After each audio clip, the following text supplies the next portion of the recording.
The Tina blouse, which was kind of a ruffled and flounced number, was made out of cotton piqué, which wasn't the sort of fabric that people were used to couturiers using. I think that's really quintessentially Givenchy, that it adds quite sharp tailoring, a knowledge of how tailoring pulls into the body, but then very sort of frivolous seeming feminine elements, which are then balanced with the more masculine elements of the shirt front and the fabric.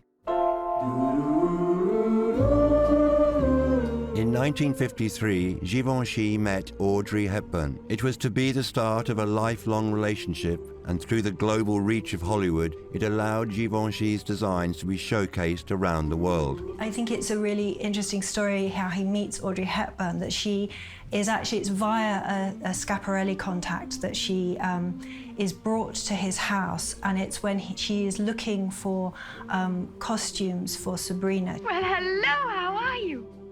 When Audrey Hepburn first met Hubert de Givenchy, he was incredibly disappointed because he actually thought it was going to be Catherine Hepburn that he was going to be dressing.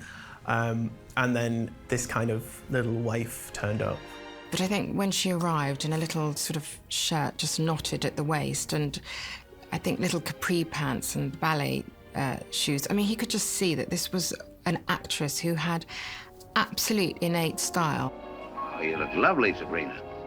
He sort of describes her as coming in and having quite a sort of eclectic, eccentric style, but incredibly charming within that. And I think it's that kind of meeting of someone, in Audrey Hepburn's case, who was fascinated by clothing, but had not yet found her oeuvre, if you like. She hadn't quite found the design that spoke of her body, that spoke of her idea of femininity.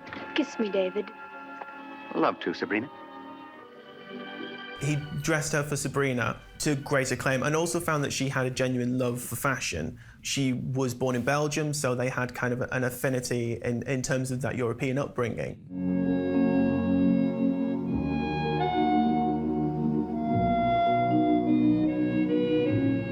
Givenchy's big breakthrough was Breakfast at Tiffany's, and arguably that's his most famous contribution, and his most famous dress is the one that Hepburn wears when she's sort of having an early breakfast outside the Tiffany shop in New York.